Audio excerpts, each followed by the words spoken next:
الحمد للہ والصلاة والسلام علی رسول اللہ وعلی آلہ وصحبہ ومن والہ۔ محترم بھائیو، السلام علیکم ورحمۃ اللہ وبرکاتہ۔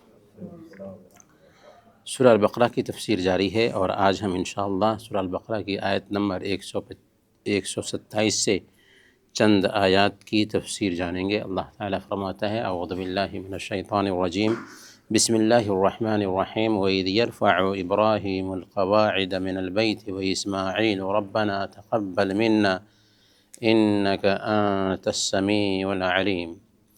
اور جب ابراہیم اس گھر کی بنیاد اٹھا رہے تھے اور اسماعیل بھی، اے ہمارے رب ہم سے قبول فرما، بے شک تو ہی سب کچھ سننے والا، سب کچھ جاننے والا ہے۔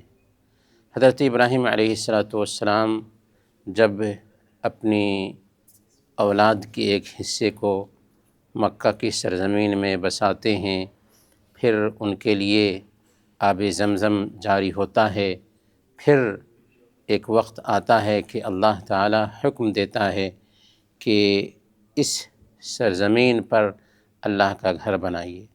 چنانچہ وہ جگہ جہاں پر کہا جاتا ہے کہ فرشتوں نے اللہ کا گھر بنایا تھا، پھر آدم علیہ السلام نے اللہ کا گھر بنایا تھا، پھر شیث علیہ السلام آدم علیہ السلام کے بیٹے نے اللہ کا گھر بنایا تھا، اور اس کا نشان مٹ گیا تھا، تو اسی نشان پر حضرت ابراہیم علیہ السلام نے بھی اللہ کا گھر بنایا۔ تو جب اپنے بیٹے حضرت اسماعیل علیہ السلام کے ساتھ مل کر ابراہیم علیہ السلام خانہ کعبہ کی تعمیر کر رہے تھے، تو اتنا عظیم کام کر رہے ہیں، اس کے باوجود ابراہیم علیہ السلام دعا کرتے ہیں، اور دعا میں کیا کہتے ہیں؟ ربنا تقبل منا انک انت السمیع العلیم۔ اے ہمارے رب اس عمل کو قبول کر لے، بے شک تو سننے والا، جاننے والا ہے۔ یہاں یہ اہم بات سمجھ میں آتی ہے کہ انسان کو اپنے عمل پر غرور نہیں کرنا چاہیے، چاہے عمل کتنا ہی اچھا کیوں نہ ہو، کتنا ہی اعلیٰ کیوں نہ ہو، کچھ بھی نہیں ہے اگر اللہ نے اسے قبول نہ کیا تو۔ اسی لیے ایک بندے کو اپنے عمل کو معمولی سمجھنا چاہیے، اور اللہ تعالیٰ سے قبولیت کے لیے فکر مند ہونا چاہیے۔ اسی لیے حضرت علی رضی اللہ تعالی عنہ کہا کرتے تھے: انما یتقبل اللہ من المتقین، کہ اللہ تعالیٰ نیک لوگوں کی ہی قبول کرتا ہے۔ اگر ہم سے اللہ تعالیٰ رائی کے دانہ کے برابر بھی قبول کر لے تو ہمارے لیے یہ سعادت کی بات ہوگی۔ حضرت ابراہیم علیہ السلام اتنا عظیم کام کر رہے ہیں، اس کے باوجود بھی قبولیت کے لیے فکر مند ہیں، اور باضابطہ دعا کر رہے ہیں: ربنا تقبل منا انک انت السمیع العلیم۔ اے اللہ، اے ہمارے رب ہم سے اس عمل کو قبول کر لے، بے شک تو سننے والا، جاننے والا ہے۔ یہاں پر اللہ تعالیٰ کے دو صفات بیان کیے گئے ہیں: السمیع، العلیم۔ اللہ تعالیٰ ہر مخلوق کی سنتا ہے اور ہر چیز کو جانتا ہے۔ اللہ تعالیٰ عرش پر ہے، عرش پر ہوتے ہوئے ہر مخلوق کی سن رہا ہے اور ہر چیز کو جان رہا ہے۔ ربنا وجعلنا مسلمین لک ومن ذریتنا امة مسلمة لک وارنا مناسکنا وتب علینا انک انت التواب الرحیم۔ اے ہمارے رب، اور ہمیں اپنے لیے فرما بردار بنا، اور ہماری اولاد میں سے بھی ایک امت اپنے لیے فرما بردار بنا، اور ہمیں ہمارے عبادت کے طریقے سکھا، اور ہماری توبہ قبول فرما، بے شک تو ہی نہایت توبہ قبول کرنے والا، نہایت رحم کرنے والا ہے۔ پھر حضرت ابراہیم علیہ السلام دعا کرتے ہوئے کہتے ہیں کہ اے ہمارے رب ہمیں مسلمان بنائے رکھنا۔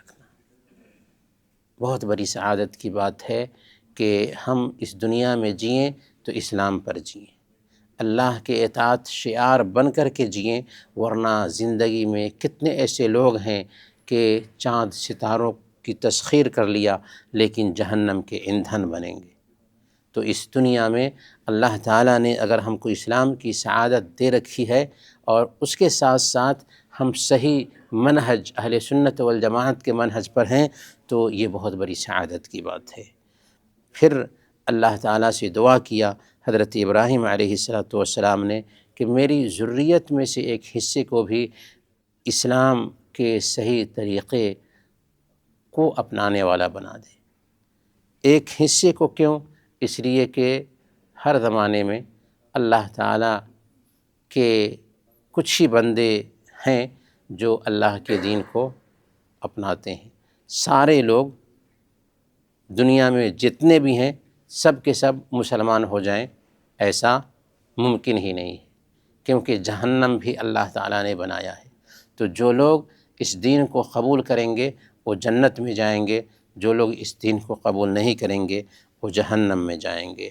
حضرت ابراہیم علیہ السلام نے دعا کرتے ہوئے بیان فرمایا، اللہ تعالیٰ سے گزارش کرتے ہوئے کہا وَأَرِنَا مَنَاسِكَنَا، کہ ہمیں اپنی عبادت کے طریقے سکھا دے۔ مناسک میں بنیادی طور پر نسک عبادت کو کہتے ہیں، اس کے اندر حج کے احکام بھی آتے ہیں اور دوسری ساری عبادتیں بھی آتی ہیں۔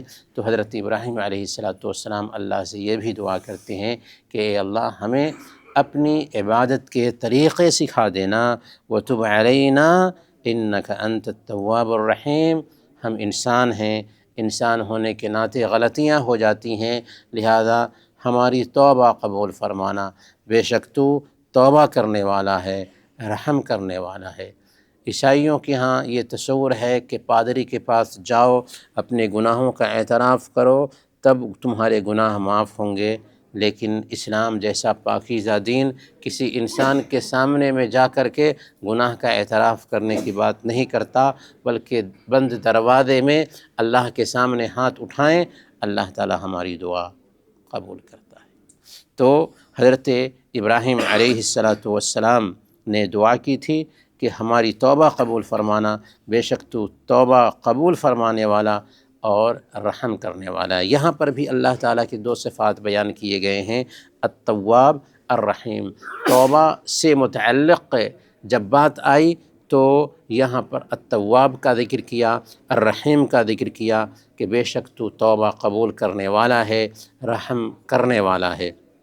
اس سے پہلے جو آیت تھی اس کے اندر چونکہ قبول کرنے کی بات تھی کہ اے اللہ میرے اس عمل کو قبول کر لے، تو اس وقت حضرت ابراہیم علیہ السلام نے السمیع العلیم کا ذکر کیا۔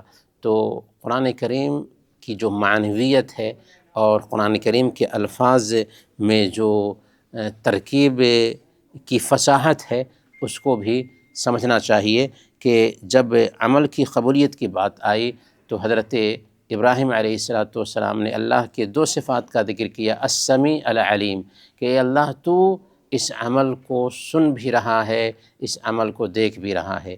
اور جب اللہ سے توبہ کرنے کی بات آئی تو اللہ تعالیٰ کے دو صفت کا ذکر کیا کہ اے اللہ تو توبہ قبول کرنے والا ہے، رحم کرنے والا ہے، کیونکہ جو ذات توبہ قبول کرنے والی ہو، رحم کرنے والی ہو، اسی کے سامنے نہ جھکا جاتا ہے۔ جو خود محتاج ہوئے دوسروں کا بھلا اس سے مدد کا مانگنا کیا۔